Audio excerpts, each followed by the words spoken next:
इसलिए ये चीज से बचो। और क्या है, भक्षा भक्ष का ख्याल अभक्ष। जीवों की हिंसा तो बच गई, अब एक इंद्रिय जीव में भी हिंसा होती है तो तुम बचो। क्या बचो? इसीलिए अपने जमी कंद भी त्याग करवाया जाता है। क्या करवाया जाता है कि जमी कंद में, जमीन के भीतर रहने वाले जीव होते हैं, वनस्पति, उसमें जीव। एक आलू को अगर यूं काटोगे, कहोगे उसमें देखोगे थोड़ा सा, तो कितने दिखेंगे? हैं? दिखेंगे कि नहीं? पानी में भी हैं, पर पानी को छान लिया, गर्म कर लिया तो 23 घंटे तक उसमें जीव है कि नहीं? बता दिया कि नहीं? बोले कितना बचा दिया। अब आलू भी है, ऐसे ही काटा और एकदम तलता हुआ गरम गरम कढ़ाई और फटाक से छोंक दिया, कितने सारे एक साथ तड़पे। तिल तिल करे देह के खंड। इसीलिए जैनों में आलू, प्याज, गाजर, मूली सबका त्याग कराया है। ये तो आलू विदेश से आया, ज्यादा नाम चल गया, नहीं तो गाजर मूली है जमी कंद में, वो त्याग करो, क्योंकि वो तो इतने लंबे तक जा रहा है। जैनियों के दोनों चीजें मना कर दिए, गणंत और मनगणंत, ये दोनों चीजें छोड़ दो। कौन सी चीज छोड़ दो? गणंत और मनगणंत जो बातें हैं वो भी छोड़ दो, और गणंत भी छोड़ दो, क्योंकि ये जो है कृष्ण लेस्या वाले। कौन सी लेस्या वाले? कृष्ण लेस्या का उदाहरण देखा ना, पूरा पेड़ को उखाड़ के खाने चाह रहा है, वो कौन सी लेस्या वाला है? तो तुम आलू, प्याज, गाजर, मूली पूरा पेड़ उखाड़ के खाते हो, कौन सी लेस्या वाले हो? हे भगवान, मैं आगे बता रहा हूं, छोड़ दो जमी कंद, हो गया काम। 36 प्रकार की सब्जियां हैं, धीरे धीरे ऊपर उठते चले जाओ। नहीं तो जैसी तलोगे, प्याज को, गाजर मूली देख लो, सब में है, और शुरू से मना करते आ रहे हैं। अब तो शुगर के कारण से कुछ छुड़वा रहे हैं, और कुछ चीजें खाने को भी बोल रहे हैं। गाजर खाने को बोलेगा तो आलू छोड़ने को बोलेगा। तो ये सब डॉक्टरी वैज्ञानिक पद्धति है। लंपटी, अत्यधिक शरीर श्रृंगार करने वाला, हिंसक। आज के युग में देखोगे तो अत्यधिक श्रृंगार। एक जमाना वो था कि आपके बाथरूम में केवल बाल्टी, मग्गा और नल होता था ना, इसके अलावा एक पट्टा होता था, एक पांव घिसने वाला होता था है, और एक कपड़ा कूटने वाला होता था। इसके अलावा क्या होता था? थोड़ा सा साबुन सर्फ होता था कि नहीं? और आज रसोई घर में कम सामान है,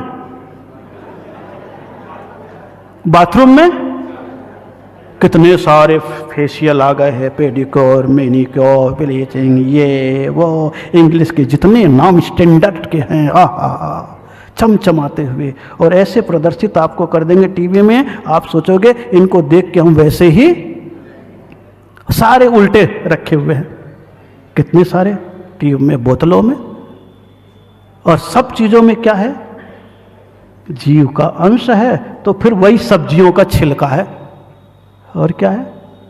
अरे अपने घर में तरबूज को छिल करके चेहरे पे घस लो सीधा, थोड़ा दूध मिला लो, नींबू मिला लो, चमक आ जाएगी। और अब किस में आ गया? पूरे बात श्रृंगार करने वाले, और उसी से नहा धो करके कहाँ आ रहे हो? क्या कहाँ आ रहे हो?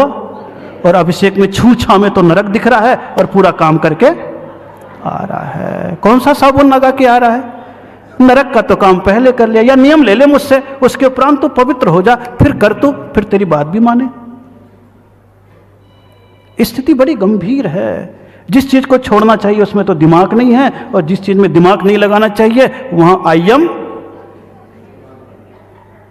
आइंस्टीन के बाप बन जाते हैं। जैसे उसको दिखा सेव गिरता हुआ, बाकी तो किसी को मालूम ही नहीं है। कैसे कैसे लोग हैं, ये सुनते जाओ, ये चीजें होती। ऐसे लोगों को क्या होता है? बोले परिस्त्री सेवन को लोहे की गर्म पुतलियों से, और भक्षा भक्ष वालों को गंदी मिट्टी, और जो श्रृंगार करते वाले होते हैं नुकीली घास पर घसीटा। कारण और निवारण दोनों दिया है, लेकिन यही भावना है। ऐसी पुनीत भावना के साथ ओम नमः। भव्य आत्माओं, बड़े आनंद के साथ अब 6 ढालक को सुनने के लिए आ गए हैं, लेकिन पहली ढाल तो दुखों का वर्णन, वो सब आपके पास है, और बाकी 5 ढाल हम लोग हैं। अगर यहाँ आ गए तो ये ढाल निढाल हो जाएगी, क्योंकि उसमें सम्यक दर्शन, ज्ञान, चरित्र का वर्णन है, मुनिराज का वर्णन है, ध्यान धाता ध्येय का विकल्प है, उसका वर्णन है।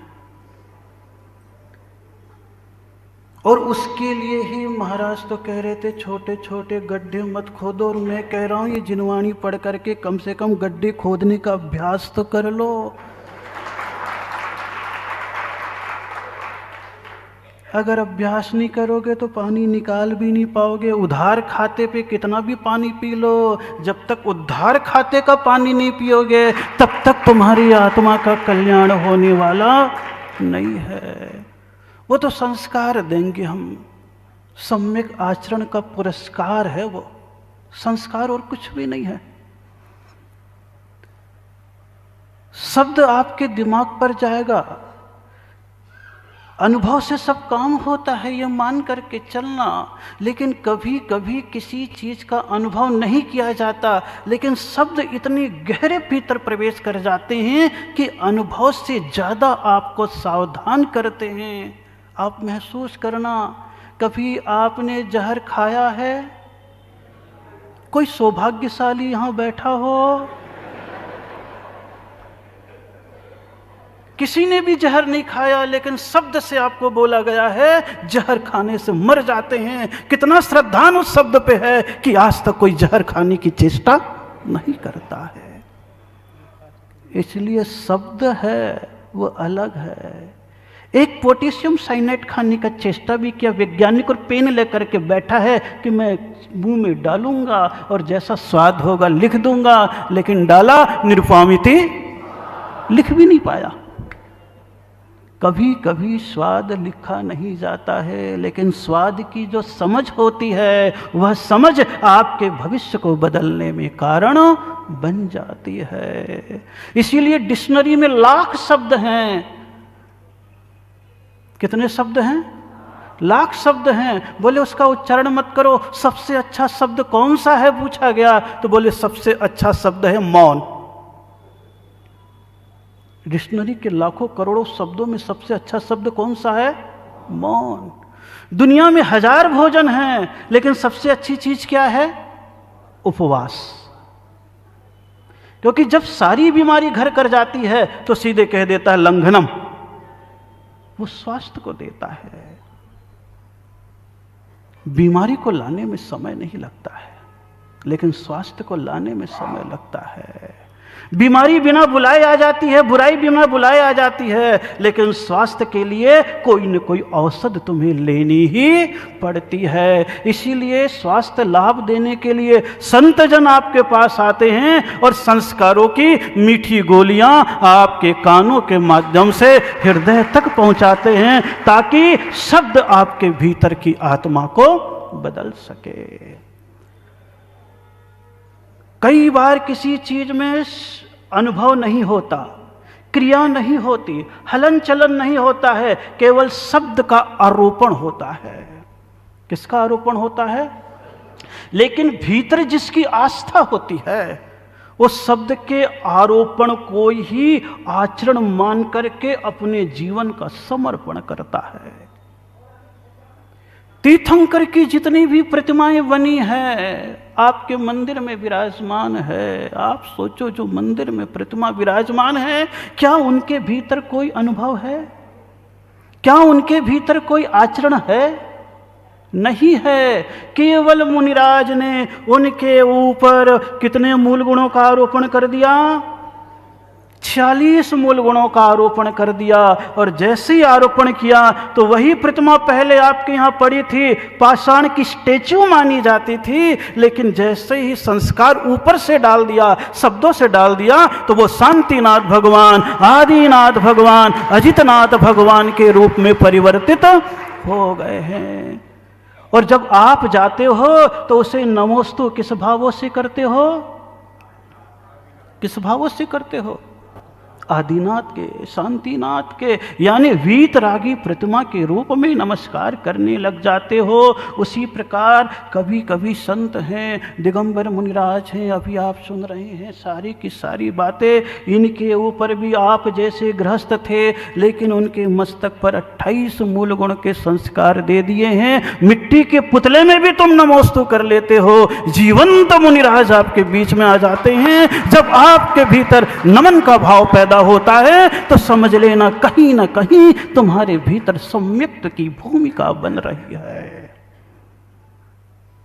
वो ये नहीं सोचता है कि ये पाषाण की प्रतिमा है, ये रत्न की प्रतिमा है, उसने मंत्र किया है, इसने मंत्र किया है, इसलिए वो जागृत नहीं है। बोले नहीं, कांच तो कांच है, कांच तो कांच है। कांच आपको वस्तु को नहीं दिखा रही है, लेकिन ख्याल करना कांच जैसी आपकी आंखें कमजोर होती है, आप डॉक्टर के पास जाते हो, डॉक्टर आपकी आंख में लेंस लगाता है और दूर के अक्षर को दिखाता है और दिखाने के उपरांत कह देता भाई अब दिख रहा है? बोले हाँ मुझे तो दिख रहा है, और हाँ मुझे तो दिख रहा है, इतना सा कहता है। और इतना सा कह करके बोले ठीक है, निकालता है और साधारण सा कांच होता है, उसी कांच में प्लस और माइनस नंबर 1 2 3 4 डाल देता है, और जैसे ही आप आंखों में लगाते हो वही कांच आपको वस्तु दिखाना प्रारंभ कर देती है। कांच ने वस्तु दिखाई है या आंख ने वस्तु दिखाई है या उसके भीतर डली हुई श्रद्धा की पावर ने वस्तु दिखाई? किसने दिखाई है? किसने दिखाई है? न तो आप देख रहे हो, न हम मुनिराज हैं, लेकिन आपके भीतर जिनवानी के शब्द की पावर, श्रद्धा की पावर डाल देते हैं, और जिस जिसकी आंख में श्रद्धा की पावर की आंखें होती हैं वो मुनिराज को देखना अपने आप ही प्रारंभ कर देते हैं। अन्यथा तो फूटी आंख विवेक की होती है। ये श्रद्धा की आंखें होती है, इसलिए श्रद्धा की आंखें भीतर से पैदा करो। शब्द तो माध्यम है, जहर कभी खाया नहीं है, लेकिन उसमें आपको अनुभव के रूप में ज्ञान है, इसको खाने से मर जाते हैं। उसी प्रकार तुम्हारे श्रद्धा में जान होती है कि मुनिराज को नमन करने से हमारे भीतर का सम्यक दर्शन जागृत हो जाता है, ये भाव पैदा होता है। और इसी भावों के साथ हम लोग जब भी मिलते हैं तो मुनिराज मिल जाते हैं। कौन मिल जाते हैं? मुनिराज। और सारे के सारे मुनिराज और जितने बैठे हुए लोग हैं सब 6 डाला की पंक्ति को स्वीकार करने वाले हैं। कौन सी? जननी उदर वश्यो नवमास अंग सक ते पाई त्रास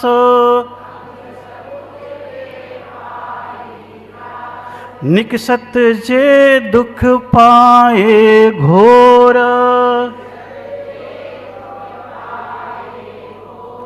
तिनको कहत न आवे और। चाहे आप हो, चाहे मैं हूँ, चाहे अरिहंत भगवान हो, सबके सब किसके उदर में कितने माह रहे? किसके उदर में? जननी उदर वश्यो नव, केवल माता के उदर में आप कितने महीने रहे? हम कितने महीने रहे? आदिनाथ कितने महीने रहे? महावीर स्वामी कितने रहे? वो 10 महीने रहे कहते हैं, तिथि में थोड़ा सा अंतर है। रोज तो वर्ग चढ़ा लेना तो ओम ह्रीं महावीर जिनेन्द्राय गर्भम निरुपामति, लेकिन पता नहीं करते हो कभी कभी थोड़ा बहुत आगे चले गए हैं महावीर स्वामी। कितने महीने रहे? 9 महीने रहे। इसलिए संसार में केवल मनुष्य ऐसा है 9 महीने रहता है, बाकी कोई जीव तो 22 दिन में पैदा हो जाते हैं। हाथी जैसा जीव 22 महीने 23 महीने में गर्भ में रह करके पैदा होता है। जानवरों का अलग अलग नियम है, लेकिन मनुष्यों का कौन सा है? 9 माह। इसलिए मनुष्य को क्या कहते हैं? मानव। क्या कहते हैं? जो मां के गर्भ में 9 महीने रहता है वही मानव कहलाता है। कितने रहते हो? 9 महीने। और कहते हे तुम मनुष्य पर्याय को प्राप्त कर लिए हो, देव सद्गुरु के पास आ रहे हो, मानव हो, तो ख्याल करना जैसे 9 का अंक अपनी मर्यादा नहीं छोड़ता, वैसे हे इंसान, हे आदमी, तू भी अपनी मर्यादा कभी भी छोड़ने की चेष्टा नहीं करना। 9 का अंक नहीं छोड़ता, वैसे तुम भी जननी उदर वश्यो 9 मास। और कहीं वो मर्यादा बढ़ जाए, क्या बढ़ जाए? मर्यादा बढ़ जाए तो ख्याल करना आप भी 9 माह रहे, मैं भी 9 माह रहा, लेकिन क्या अंतर है? हम उस वासना के कीचड़ से निकल गए तो ये कमल के रूप में आकर के बैठ गए हैं, और आप उस कीचड़ से नहीं निकले तो अभी भी उसी संसार में कीड़े बन करके रेंग रहे हो। आप कहाँ रेंग रहे हो? संसार के कीचड़ में। और हम संसार के कीचड़ से, और दोनों के जन्म में कोई अंतर है क्या? और हमसे ज्यादा अंतर आ गया तीर्थंकर में। वो कीचड़ से निकल के कमल तो बने, लेकिन बोले कमल के ऊपर बैठने वाले बन गए। किसके ऊपर? अभी तो हम काठ के ऊपर बैठ रहे हैं, कमल के ऊपर नहीं। लेकिन तीर्थंकर भगवान केवल अपनी मर्यादा को बढ़ा लिया। किसको बढ़ा लिया? जननी उदर वश्यो नव मास। कितने महीने याद आता है आपको? ना ना ना ना ना ना, कुछ नहीं याद आता है। कितने दिन कलल अवस्था में रहे, कितने दिन मांस के पिंड में रहे, कितने महीने के बाद अंग फूटे, कितने बाद बढ़े। लेकिन तुम तो ऐसे पापी हो कि जैसे थोड़ा सा खुदबुद पेट में होने लगा, चल अल्ट्रासाउंड दिखा ले, बेटा है या। कितने क्रूर मानव हो। तिल तिल करे देह के खंड, इस लाइन को याद करना हो तो जब तुम गर्भपात कराते हो तब याद कर लेना। तेरा मन नहीं होता है तो गर्भ में बैठे हुए बच्चे हो या बच्ची, तिल तिल करके टुकड़े करा देते हो और निकाल करके फेंक देते हो। नरक जाओगे, यही चीज मिलेगी। उस दुखों को कहाँ याद करते हो? तुम तो अपने स्वार्थ को देखते हो। ये मत समझना कि एक बेटा और एक बेटी तुम्हारे प्रेम से पैदा हुए हैं, तुम्हारे स्वार्थ से पैदा हुए हैं कि कम से कम बांझपने का कलंक और वंश का अंश तो मिल जाए, और बाकी की इच्छा नहीं होती है तो खट खट खट करवा देते हो। इससे ज्यादा तुम्हारे भीतर कोई मानवीयता है क्या? मानवीयता पैदा हो जाएगी तो शब्द आपके भीतर शोर मचा देंगे, आपको पाप का एहसास करा देंगे। पानी अगर पात्र में हो तो एक तिनका भी पड़ जाए तो हिलता हुआ अंतिम तट तक छूने के लिए तैयार हो जाता है। तुम्हारे भीतर श्रद्धा का जल होगा तो मेरी वाणी का एक कंकड़ भी लहरें मिलाते हुए तुम्हें आचरण के अंतिम तट तक पहुंचा देगा, अन्यथा तो तुम कुछ भी नहीं कर पाओगे। बैठे रहोगे, सुनोगे। हाँ महाराज आए थे, कितने आए थे? बोले 5 आए थे। क्या बोला? बोले बहुत अच्छा बोला। क्या बोला? बोले पूछो मत। इसका मतलब तुम्हारे भेजे में कुछ घुसा ही नहीं।